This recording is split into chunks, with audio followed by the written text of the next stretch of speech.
10 पैसे का गोलगप्पा था, 1974-75 में 10 पैसे के करीब था। तो जब उसने वो हमें ढूंढा बना के दिया ना, तो उसमें हमने खाए दोनों ने। तो वो बुज़ुर्ग आदमी थे, उन्होंने जानकार थे इसकी, क्योंकि वो आज तो दुनिया में नहीं है। उन्होंने बोला, वो मुझे क्या लगे, पुत्र यार ये तो कोई मैन्युस्क्रिप्ट का कागज़ है। तो मैंने कहा वो क्या होता है? उसने कहा ये हाथ से लिखी किताबें। यार तूने नहीं रखी हैं पुत्र? मैंने कहा नहीं रखी मैंने अंकल। तो फिर हमने उस गोलगप्पे वाले से उसकी बाकी की किताब ले ली। 2 रुपये उस वक्त हमने उसको दिए, जबकि वो 10 पैसे की किताब नहीं थी।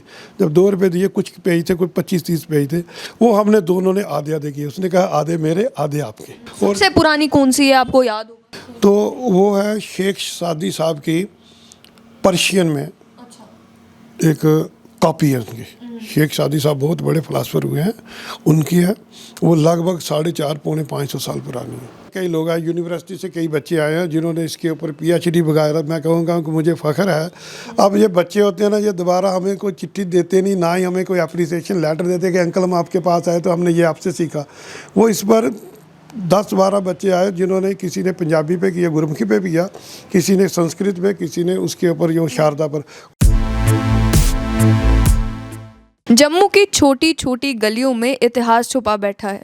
मेरे साथ इस समय इंदर सिंह जी हैं, जो कि स्टेट अवार्डी हैं, और स्टेट अवार्ड इन्हें मिला है क्योंकि इन्होंने जम्मू कश्मीर के इतिहास को बड़ा संभाल कर रखा है।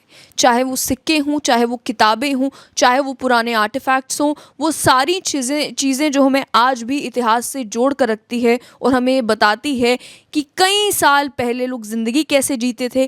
कई साल पहले वो चीज़ें जो आज बड़ी आम हैं, किताबें आज प्रिंटिंग प्रेस आने के बाद बड़ी आम हैं, लेकिन एक वो भी ज़माना था जिस समय किताबें हाथ से लिखी जाती थी, और अगर आपको कोई चीज़ लिखनी होती थी तो बड़ी मेहनत का काम होता था। वो सारी ऐतिहासिक किताबें भी आप तक पहुंचाएंगे, और साथ ही में बात करेंगे इंदर जी से कि ये सारी चीज़ें इन्होंने जो संभाल कर रखी हैं, ये उन्होंने ढूंढी कैसे, इन्हें मिली कैसे। तो सबसे पहले इंदर जी, बहुत बहुत स्वागत आपका स्ट्रेट लाइन में। धन्यवाद जी। इंदर जी, मुझे ये बताएं कि कई सारी किताबें अभी हमें देखने को मिल रही हैं, उससे भी कई ज़्यादा आपके पास पड़ी हुई हैं। ये सारी किताबें, इतनी पुरानी किताबें आपने ढूंढी कहाँ से? देखिए जी, इस वक्त लगभग 850 करीब के जो हस्तलिखित ग्रंथ हैं वो मेरे पास हैं। ये तकरीबन सारे ही धार्मिक हैं। बस ये एक शौक़, जब ये बर्तनों का पड़ा या हमें अंटीक रखने का शौक़ पड़ा, तो जब हम जाते थे कहीं आगे पीछे, तो कुछ चीज़ें जो हमारे जम्मू से बाहर भी गई हैं, हमने बाहर से भी लाने की कोशिश वापस किया। तो अगर ये मुझे कहीं पंजाब में मैं गया तो वहाँ से हमें कुछ ये अपनी संस्कृत की जो किताबें मिली, मैन्युस्क्रिप्ट मिले, तो हमने उठा लिए, उनसे पैसे देकर उन्हें बाकायदा तौर पर लिया। और यहाँ भी हम आगे पीछे जम्मू के इलाकों में जाते रहे, तो कई गाँव में, कई अपने शहर के अंदर ही कई लोगों के पास ऐसा मटीरियल पड़ा था। तो उन लोगों से जब मेरी मुलाकात हुई, जब ये मैं इकट्ठा करता था, पेपरों में आया, तो यहाँ एक जो अपनी बचपना था उस वक्त, जो हमारी यारी दोस्त, जो एक दूसरे को हम लोग जानते थे, तो उनके घरों में भी कुछ किताबें थी, तो वहाँ से भी कुछ मुझे ये मिली हैं, और उन्हीं से ये मेरा शौक़ आगे बढ़ा। क्योंकि मैं एक तूतने वाली खुई के पास एक गांव था, कोई अंदर जाके काफ़ी दूर जाने के बाद, तो 2-3 वो छोटे छोटे तवी के टाइप के नाले थे, वो क्रॉस करके दूर एक गाँव में मैं गया। किसी के मुझे बताया, उसने पंडित जी थे, कि हमारे घर में बहुत किताबें पड़ी हैं, ले जाओ। तो जब मैं वहाँ पहुँचा तो मेरी बदकिस्मती है कि वो कहने लगे, यार यहाँ तो 2-3 कोई और लोग आए थे, उनके साथ कुछ अंग्रेज़ थे, तो वो सारी किताबें ले गए, हमारे किस काम की। वहाँ बुज़ुर्ग लेडी थी, कहती हमारे किस काम की, अब तो पंडित जी रहे नहीं, तो हमें क्या करनी है किताबें। तो मैंने उनको बोला आप ही ले जाओ। तो वो बेचारे बोरी भर के वही ले गए। पीछे कुछ बची हैं, आप देख लो, जो चाहिए आप ले जाओ। तो जब मैंने उस किताबों को देखा, तो उसमें तो वो जो हमारी जंत्रियाँ पत्रियाँ होती हैं, जो पंडित देख के हमें ब्याह शादियाँ शुभ मुहूर्त बता दें, तो उसमें मैंने ढूंढी, तो मुझे 4 किताबें, फिर भी जाना मेरा सफल रहा कि मुझे वहाँ से 4 किताबें जो पहले ही जो मैन्युस्क्रिप्ट मिली, 4 उस गांव से मिली, कि वो जम्मू से तूतने वाली खुई से आगे जाके अंदर, कोई काफ़ी दूर अंदर जाने के बाद एक गांव था, छोटा सा 10 मकान घर थे वहाँ, तो वहाँ से मुझे वो पहली किताबें वहाँ से मिली। उसके बाद मैं आस्ता आस्ता लोगों से मिलता रहा। तो लोगों से मिलने के कारण कुछ लोग पैसे भी ले लेते थे। हम कहते थे आपको रद्दी में बेचनी, हम 3 गुना ज़्यादा पैसे देंगे आपको, तो ये आप हमें दे दो। तो उन्होंने भी कहा हमारी ज़ाया जा रही है, तो आप लोग ले जाओ। तो जब हमने ये उठा ली, तो फिर ये ख्याल आया कि ये तो फटी पुरानी है, तो इनको सेट कैसे करना, रखना कैसे। तो यहाँ फिर वो आर्काइव डिपार्टमेंट से हमने अपना, उनसे इसके बारे में पता किया, तो उन्होंने हमें थोड़ी सी गाइडलाइन दी। तो यहाँ काम ये आगे मेरा चल पड़ा है। इस पर बात कर लेंगे। इंदर जी, आपको ये शौक कैसे पड़ा कि कोई भी आम इंसान जो अपनी रोज़मर्रा की ज़िंदगी में व्यस्त होता है, कोई दुकान पे काम कर रहा है, कोई अपनी नौकरी कर रहा है, कुछ कर रहा है, कोई इतनी दूर गांव में किताब की तलाश में यूं ही नहीं चल पड़ता।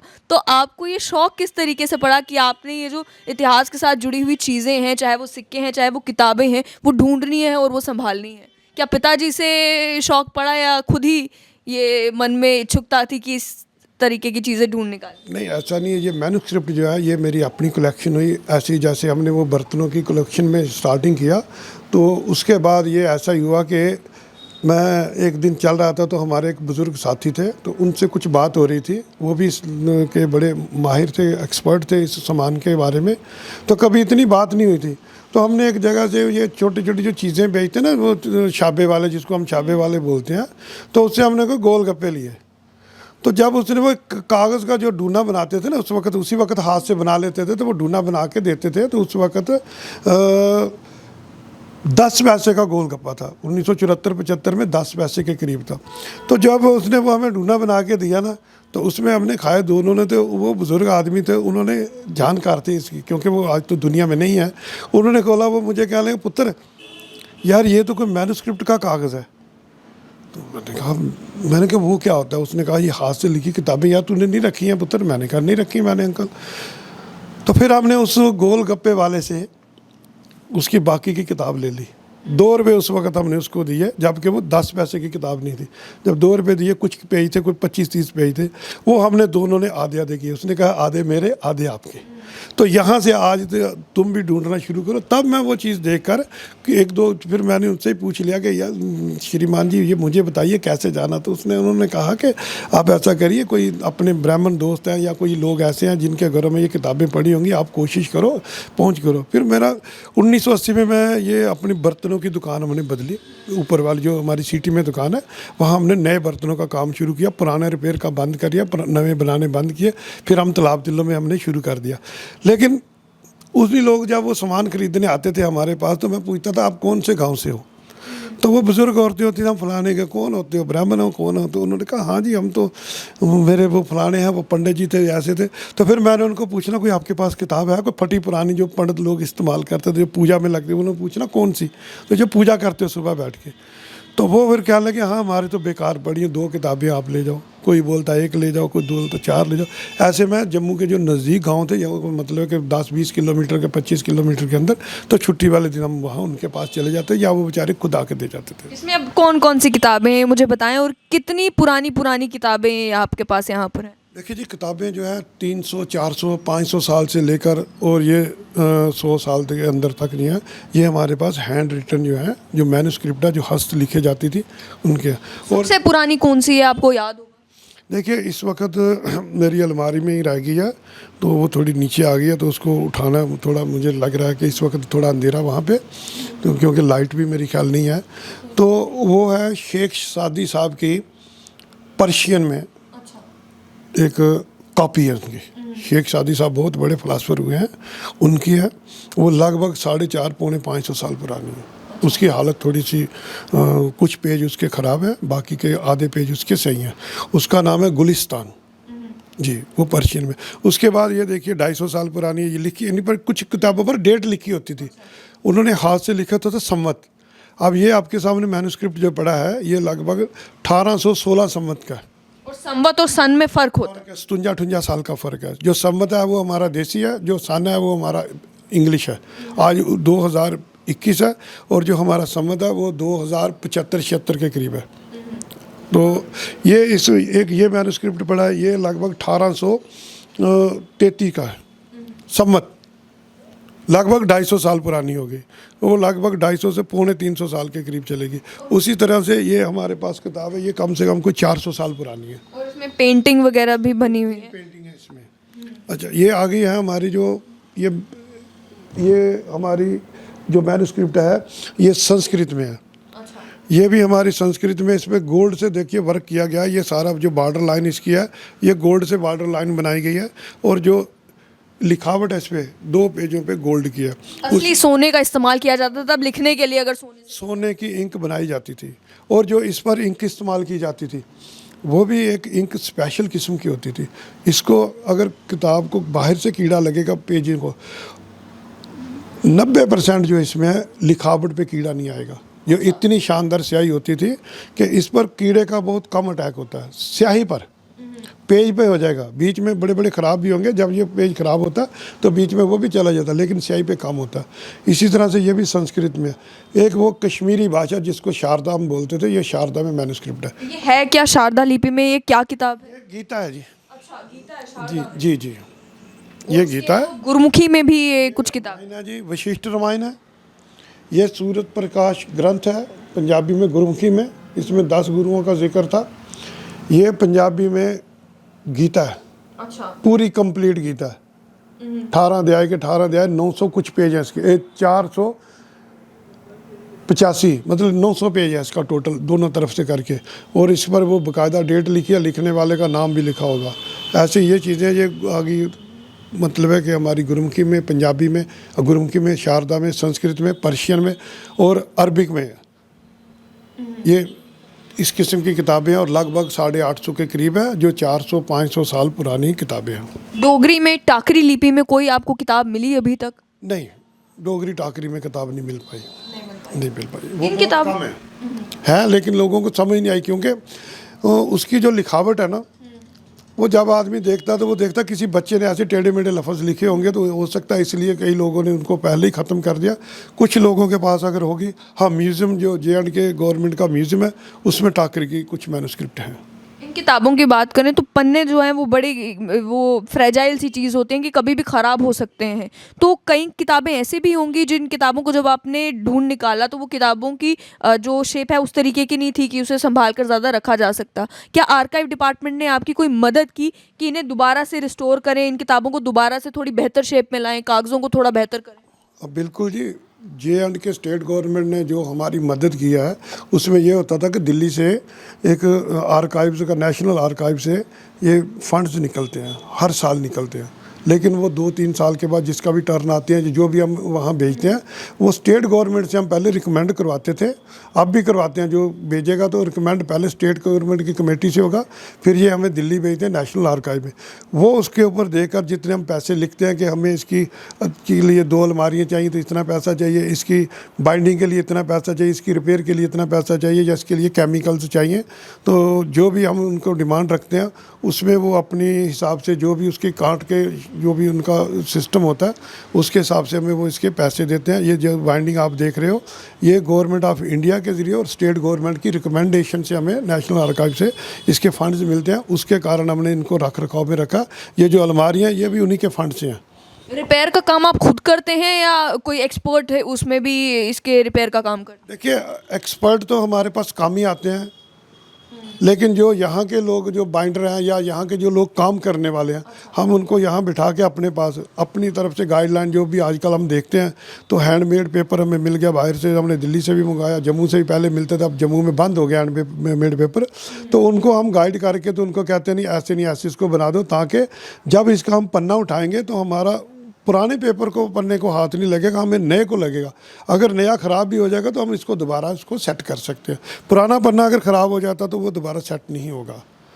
इंद्र जी, मालूम चल जाता है आपको, या कोई ट्रेनिंग लेनी पड़ी आपको ये समझने के लिए कि किस केमिकल का इस्तेमाल किया जाए, कैसे इस पेपर को रिपेयर किया जाए, या फिर आपने अपने तजुर्बे के हिसाब से जो आपसे बन पड़ा वही किया? कुछ अपने तजर्बे से, दूसरा इसमें केमिकल ये होते हैं कि जब इसको कोई कीड़ा, या जैसे हमारी वो फिनाइल टाइप की एक टाइल आती है, वो होती है, वो सिरका जेल वगैरह होता है जो दाने दाने से बने होते हैं, उससे मॉइस्चराइज हम कम करने के लिए वो अलमारियों में रखते हैं। और उसकी स्मेल के लिए जो कीड़े ना आए उसके लिए वो हम वो पूरी बंडल, इतना लंबा चेक सा होता है, केक बना होता है, वो हम आधा आधा रख के उसमें रखते हैं। वो आ गया हमारा केमिकल के तरीके से। अगर हम इसको देसी तरीके से, जो लोकल है, उसमें नीम के पत्ते होते हैं, हम नीम के पत्ते रख सकते हैं। बूरा, लकड़ी का बूरा जो होता है, वो सूखा बूरा किसी बर्तन में रख के वो भी हम रख सकते हैं। उससे मॉइस्चराइज किया है, वो थोड़ा सा फ़र्क पड़ता है। और जो नीम के पत्ते हैं उनसे कीड़े का भी कम आते हैं अंदर। और तीसरी चीज़ इसमें ये होती है कि इसके ऊपर लाल कपड़े से बांधा जाता है। लाल कपड़े से बांधने से कहा जाता है, जो पुरानी रिसर्चें हैं, कि कीड़े का अटैक इस पर कम होता है। आपसे जानना चाहूँगी कि क्या कभी ऐसा हुआ कि कोई रिसर्च स्कॉलर, कोई इन मामलों का जानकार कभी आपके पास आया हो बस देखने के लिए कि भाई ये किताबें इतनी पुरानी हमें मालूम चला है कि आपके पास हैं, हम चाहते थे कि हम देखें या हम इसके ऊपर कोई रिसर्च करें, या अभी तक कोई नहीं आया? नहीं, आते हैं कई लोग आए, यूनिवर्सिटी से कई बच्चे आए हैं जिन्होंने इसके ऊपर पीएचडी वगैरह। मैं कहूँगा कि मुझे फ़ख्र है। अब ये बच्चे होते हैं ना, ये दोबारा हमें कोई चिट्ठी देते नहीं, ना ही हमें कोई अप्रिसिएशन लेटर देते कि अंकल हम आपके पास आए तो हमने ये आपसे सीखा। वो इस पर 10-12 बच्चे आए जिन्होंने, किसी ने पंजाबी पे किया, गुरमुखी पे भी किया, किसी ने संस्कृत पे, किसी ने उसके ऊपर जो शारदा पर। उन्होंने देखा बाकायदा अपनी वो फाइलें बना के, मैं टाइम इधर उनको मैंने पूरा टाइम दिया है बैठने के लिए। अब मैंने खुद बैठा हूँ, मेरे बच्चे ये घर में अंदर बच्चे होते हैं सारे, लड़कियाँ आई लड़के भी आए, तो उनको खाना वगैरह हर चीज़ उनको अपनी जेब से प्रोवाइड करके उनको ये कहा कि भाई बेटे जो आपको किताब मेरे पास है, मेरे 2 कैटालॉग भी इस पर छप चुके हैं। वो भी गवर्नमेंट ऑफ इंडिया की तरफ से, वो भी मैं आपको तो दिखा देता हूँ। लेकिन कुछ लोगों ने बहुत ही इसको अच्छा समझा और आए भी, और कुछ समझ रहे हैं, जिनको पता चलता है वो बेचारे काफ़ी लोग आते हैं। तो कोई कभी ऐसा हुआ कि किसी के पास पुरानी किताब थी तो वो किताब लेकर आपके पास आ गए कि ये किताब हमारे पास है, आप इसकी संभाल रख रहे हैं, हम ये आप ही के हवाले करना चाहते हैं? बिल्कुल बिल्कुल, मेरे साथ बड़े लोगों ने ऐसा किया है कि मैं तो कहता हूँ कि किसी ने मजाक भी मेरे साथ किया, तो किसी ने अच्छा सोच कर भी किया। कि एक मेरे सज्जन तो कहने लगे, यार तू तो बड़ा एक्सपर्ट आदमी है, ये ले एक किताब है। उन्होंने मुझे पकड़ा तो दी, तो मैंने उसी वक्त दुकान पे ही था ऊपर वाली, तो वहाँ देखा, तो मैंने कहा भाई साहब आपका धन्यवाद। मन में कहा, उसको नहीं कहा, सीधी बात है, क्योंकि किताब बहुत नायाब थी, बहुत ही बढ़िया किताब थी। और उसको मैंने फिर रिपेयर करके उन्हीं को बताया कि देखो ये आपने जो फटी हुई किताब मुझे दी थी। कहने लगा ये वो नहीं है। मैंने कहा नहीं भाई साहब ये वही है। तो वो कहने लगे कि मैं और भी भेजूँगा, लेकिन वो बेचारे दुनिया से चले गए, उनकी किताब यहाँ इस वक्त ये मौजूद है। मतलब कीमत जो है वो देखने वाले की नज़र में क्या? बिल्कुल, देखिए इसमें ये बात होती है कि मैं पहले भी कई बार मैंने ये टीवी पे जो भी प्रोग्राम दिए, मैं साफ कहता हूँ कि मैं कम पढ़ा आदमी हूँ, मेरे पास इतनी क्वालिफ़िकेशन नहीं है। लेकिन भगवान की दया से जो हिंदी की हमारी गिनती है, वो इस वक्त जम्मू में बहुत कम लोग जानते कि हिंदी में गिनती कैसे लिखी जाती थी, गुरमुखी में कैसे लिखी जाती थी। और कुछ 75% जो हमारी शारदा की, ये भी गिनती लोगों को नहीं आती। तो 3-4 लफ्ज़ हमने जो इनके देखे हुए हैं ना, वो स्टार्टिंग में होता है ओम श्री गणेशाय नमः। जब ये किताब कोई भी, चाहे आप देखिए गुरमुखी में है, चाहे शारदा में है, चाहे संस्कृत में, जो भी उस वक्त ये ज़्यादातर पंडित लोग लिखते थे, तो वो स्टार्टिंग यही करते थे ओम श्री गणेशाय नमः।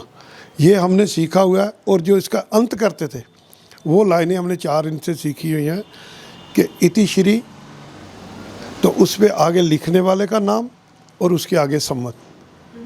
वो जब हम किताब को देखते हैं, मैन्युस्क्रिप्ट को देखते हैं, तो हमारी पहली नज़र होती है पहले पन्ने पे, और लास्ट नज़र होती है आखिरी पेज पे, और बीच में 2-3 जगह क्या ये सीरियल पूरा चल रहा है।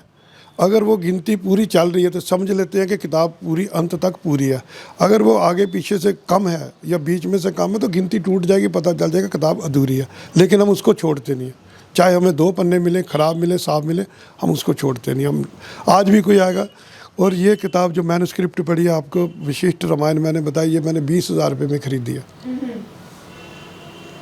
ये मैन्युस्क्रिप्ट मैंने 20,000 रुपये में जम्मू से ख़रीदा, किसी के पास था उससे ख़रीदा। बल्कि इनकी कीमतें हम बहुत देते हैं, बड़ी बड़ी कीमतें देते हैं। और ये मैन्युस्क्रिप्ट भी मैंने काफ़ी हद तक जम्मू आर्काइव, जो आर्काइव्स आर्कियोलॉजी एंड म्यूज़ियम जो हमारा डिपार्टमेंट है, उसमें भी मैंने ये काफ़ी हद तक किताबें जो है, जो ओवरफ्लो होगी मेरे पास जगह की कमी के कारण, तो वो कुछ बचा के कम से कम भी 100-150 किताब मैंने बड़ी बड़ी अच्छी उनको दे दी हैं। तो और उनके पैसे लिए हैं, ताकि वहाँ भी हमारी जो है धरोहरें बची रहें। इंद्र जी, अक्सर किताबें जो इतनी बेशकीमती किताबें होती हैं, ऐतिहासिक किताबें होती हैं, उनके बारे में अगर देखा जाए तो अक्सर एक्सपर्ट यही कहते हैं कि इन्हें कोल्ड स्टोरेज में रखना, एक पर्टिकुलर टेम्परेचर में रखना बड़ा ज़रूरी होता है, ताकि पन्ने भी ठीक रहें, स्याही भी ठीक रहे। आजकल की किताबें देखें तो अगर 10 साल तक कोई किताब पुरानी हो जाती है, वो प्रिंट वाली, तो उसके पन्ने कहाँ हैं और उसकी इंक कहाँ है, किसी का कोई पता नहीं चलता। लेकिन ये किताबें इतनी पुरानी हैं, तो आपने कभी सोचा या आपने कभी सरकार से सहायता मांगी कि कोई जगह आपको मिले, कोई कोल्ड स्टोरेज मिले, जिनमें इन किताबों को आप वहाँ पर प्रिजर्व करके रख सकें, या अलमारियों में उससे काम हो जाता है? देखिए जी, सरकार की जो बात है, सरकार इस वक्त क्या, तो पहले क्या, कभी जगह के बारे में बात नहीं हो पाई, या की भी तो उन लोगों ने कहा कि हमारे अधिकार में ये नहीं है। तो अब हम कोशिश करेंगे, गवर्नर साहब से मिलेंगे और उनसे ये कहेंगे कि ये धरोहरें जो बचाने के लिए हमें कोई जगह लाट की जाए। तो बाकी रहा ये कागज़ की जो बात आपने कही, देखिए यह कागज़ की किस्में होती थी इसके अंदर। ये जो मैन्युस्क्रिप्ट है ये सियालकोटी कागज़ है, इसका मोटापना मैंने बता रहा कि ये सियालकोटी कागज़ है। ये जो शारदा की मैन्युस्क्रिप्ट है ये राइस पेपर है, ये चावल से पेपर बनता था। अच्छा। ये चावल का पेपर सबसे पहले चाइना में बना, आज से 2500-3000 2500-2600 साल पहले चाइना ने राइस पेपर के ऊपर काम किया, उन्होंने राइस पेपर बनाया। हमारे हिंदुस्तान में भी ये राइस पेपर था, ये राइस पेपर के ऊपर है, ये सियालकोटी के ऊपर है, ये हमारा जो है लोकल पेपर के ऊपर है। ये ऐसे थोड़ा जब काम आप करोगे, कोई भी काम करोगे उसमें तजर्बा हो जाता है, बहुत लोग मिलते हैं, बहुत कुछ बताते हैं कि आपने सियालकोटी कागज़ कौन सा है, दूसरा कागज़ कौन सा, तीसरा कागज़ कौन सा, उसके ऊपर पता चलता है। और उसके हिसाब से जो जगह और टेम्परेचर की बात है, अब देखिए घरों में कितना टेम्परेचर होता है, जिसका तो बड़ी कोठी है उसकी तो बात अलग, जो आम मेरे जैसा आदमी है वो भी कोशिश कर रहा है। पहले ये बड़ा कमरा था, अब इसकी धूप, गर्मी, मिट्टी बहुत उड़ रही है क्योंकि सड़क बाहर है। तो ये उड़ने से हमने इसको 2 कर दी और मैंने अलमारियाँ उठा के थोड़ी पीछे ले गया, ताकि जो धूल मिट्टी और जो टेम्परेचर का है, जो गर्मियों में देखिए गर्मियों में हमारा 45-46 डिग्री चला जाता है, 45-46 पे आके ये मार खाती हैं, इनको ख़राबी शुरू होती है। उसके बाद आती है हमारी बरसात, गर्मी से सूखा होता है, ऊपर से बरसात आ जाती है, एकदम सीलन आ जाता है, उसमें कीड़ा लग जाता है। तो इस बचाने के लिए पिछले हमने 1-1.5 साल से और कोशिश किया कि हमने अपनी जगह को थोड़ा ठंडा किया, ताकि ये मैन्युस्क्रिप्ट जो है बचे रहे। क्योंकि अभी मैं एसी नहीं लगवा सकता, क्योंकि मेरे पास इतना फंड्स नहीं है, ना ही बाहर से कुछ अभी मिल रहा है। 2-4 साल हो गए, 5 साल हो गए, बंद हो गया, हमें कोई फंड्स नहीं मिल रहे। तो जैसे ही कोई हम अप्लाई करेंगे, अगर फ़ंड मिलते तो इस बार हम कोशिश करेंगे कुछ एक्सपर्ट्स की मदद लेने के लिए, कुछ इसको और इम्प्रूव काम करने के लिए, और बाहर भी निकलेंगे ताकि हम और भी कोई मैन्युस्क्रिप्ट, हाँ बाहर से जो मैंने लाई हैं वो हमारी संस्कृत की, जम्मू की कई जो धरोहरें बाहर निकली थी, जो लोग ले चुके थे, जो व्यापारी लोग, उनसे हमने खरीद के वापसी लाई है। और ये कैटलॉग, ये वही कैटलॉग थे जिसकी बात आप। दूसरा कैटलॉग है जो मैंने गवर्नमेंट ऑफ इंडिया की मदद से इसको रिलीज़ करवाया था, और बाकायदा इसमें किताबों के नाम लिखे हैं, किताबों के नंबर दिए हुए हैं, कितने कितने क्या कंप्लीट है या इनकम्प्लीट है। और इस पर ये देखिए, ऐसे कैटलॉग है। अच्छा, पूरा इसमें मेंशन है कि किस भाषा में है, क्या है, कुछ लिखा है इसके अंदर।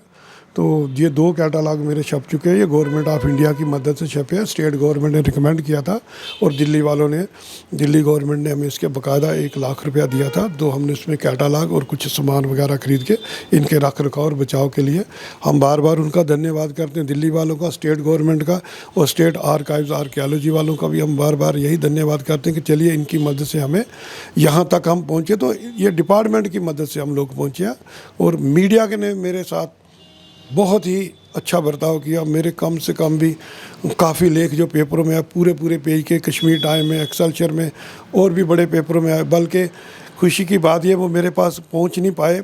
मेरा जर्मन, इंग्लैंड, फ्रांस, इंडोनेशिया, यहाँ 5-7 मुल्कों में कुछ मैगजीनों में मेरा वो लगा है, मेरे के आर्टिकल लगे हुए हैं।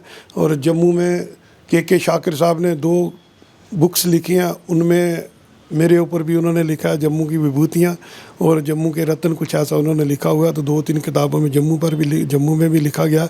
तो मैं सभी का शुक्रिया अदा करता हूँ, और ख़ास करके मीडिया का, कि जिन्होंने मुझे आज यहाँ तक पहुँचाया। इसमें मीडिया का ही हाथ है, क्योंकि मैं 1992 से मीडिया में आना शुरू हुआ, तो तब से लेकर आज मैं पिछले 33-34 साल से मीडिया में चल रहा हूँ। तो लोग मुझे दूर से ही जानते हैं कि सरदार जी एक वो कलेक्टर है। जम्मू में क्या, बाहर भी जानते हैं, ऐसी बात नहीं है, काफ़ी लोग दुनिया जानती है और काफ़ी लोग आते हैं। ज़्यादातर आजकल फ़ोन पे बात होती है। तो मैंने कई प्रोग्राम यहाँ किए हैं, हमने दिल्ली में इंदिरा गांधी आर्ट सेंटर में किया है, और भी मैंने बाहर जाके पंजाब में किया काम। तो जम्मू के काफ़ी स्कूलों में, women college parade, women college Gandhinagar, और ये अपने सामने जो सरकारी स्कूल है यहाँ पर भी मैंने काफ़ी काम किया, बच्चों को बताया, बच्चे बड़े खुश होते हैं। उनमें ये मैन्युस्क्रिप्ट भी मैं लेके जाता हूँ, हालांकि ये हम ले जाना नहीं चाहते, क्योंकि ओपन एयर में होते हैं, कोई बच्चा इसको हाथ लगाता है, कुछ करता है तो खतरा रहता है कोई पेज ना निकल जाए। तो बाकी बच्चों ने भी और लोगों ने भी, बल्कि यहाँ तक कि आपके मंत्री लोग भी कई आए हैं, इसी घर में आकर उन्होंने देखा उस वक्त ये हाल बढ़ा था, तो यहाँ हमने काफ़ी काम किया। तो ये मैं सभी का शुक्रिया अदा करता हूँ कि जिन लोगों ने मेरे साथ किया। और मैं एक बार फिर JNK सरकार का शुक्रिया अदा करता हूँ कि जिन्होंने मुझे state award art, craft and culture, इसके ऊपर जो उन्होंने मुझे जो ये अवार्ड घोषित किया है 26 जनवरी का, तो मैं अपनी जम्मू कश्मीर सरकार का और सभी लोगों का धन्यवादी हूँ कि जिन्होंने मुझे यहाँ तक पहुँचाने में पूरी मेरी मदद की। आखिर में इंदर जी, कि आपके परिवार में आप ही हैं या आप ही की जनरेशन है जिसे शौक़ है इन सभी चीज़ों का, या जो अगली पीढ़ी है वो भी अब इंटरेस्ट ले रही है कि इस धरोहर को आगे बढ़ाया जाए, जो कलेक्शन आप कर रहे हैं, जो मेहनत आप कर रहे हैं, उसे आगे बढ़ाया जाए? देखिए जी, सबसे पहले तो मैं अपने भाइयों का शुक्रिया अदा करूंगा। जो मेरे से 3 बड़े भाई, हम 4 भाई हैं, तो मेरे से 3 बड़े हैं, उनका पूरा सहयोग, और हमारे जो घर में हमारी भाभियाँ थी उनका पूरा सहयोग। सबसे पहले तो घर में सहयोग हो तो काम आगे बढ़ता है, तो उनके सहयोग से ही मैं आगे बढ़ा हूँ। क्योंकि जब भी मुझे जाना पड़ता था तो वो बेचारे दुकान पे बैठते, या आज भी देखिए कि वो हम बर्तनों का ही काम करते हैं तो पूरा उसमें मेरा सहयोग करते हैं, और हमारे घर के हर मेंबर जो है वो सहयोग करता है। रही बात आगे की, तो आज आगे इसमें मेरा बेटा ही आगे थोड़ा साथ होता है, तो वो कर रहा है। वो भी मुझे लगता है कि मेरे बाद वही इसका वारिस है, और वो भी इसको अच्छी ढंग से जानता है। जब भी मैं काम करता हूँ तो मेरे साथ ही होता है, तो काफ़ी हद तक वो भी जानकार हो चुका है। तो अब वो गांधीनगर हॉस्पिटल में है, तो फार्मासिस्ट है, और काम वहीं भी करता है और मेरे साथ भी काम देखता है। तो मैं तो अपने घर वालों का सबसे ज़्यादा शुक्रिया अदा करूँगा, अपने घर वालों का, अपने मोहल्ले वालों का, और ये सारे जम्मू वासियों का और मीडिया का शुक्रिया करूँगा कि जिन्होंने मुझे यहाँ तक आने में पूरी मदद की। बहुत बहुत शुक्रिया। तो आपने सुन लिया कि कितनी मेहनत के साथ ये पूरी कलेक्शन जो है वो इंदर जी ने जमा करके रखी है। वहीं लोगों से भी गुजारिश की, जो चीज़ें आपको लगता है कि ये किताब बड़ी पुरानी हो गई है, इसकी हमें ज़रूरत नहीं है, ये हमारे दादा परदादा के समय की हमारे घर में पड़ी है, किसी पेटी में संभाल कर रखी हुई है, इसका कोई हमारे लिए इसकी कोई इम्पोर्टेंस नहीं है, वो किताब अगर आप ऐसे कलेक्टर्स को देंगे जो उसकी संभाल रखेंगे, तो उस किताब की भी जो है इस तरीके से देख रेख की जाएगी और वो एक बड़ी ऑडियंस तक पहुंच सकती हैं। तो ऐसी बेशकीमती किताबें अगर आपके पास भी हैं, उनकी कीमत समझें, उनकी इम्पोर्टेंस समझें, और वो इंदर जी को अगर देखें, क्योंकि उन्होंने इतनी सारी किताबों को इतना संभाल कर रखा है, आपकी किताब को भी एक अच्छा घर जो है वो मिल जाएगा।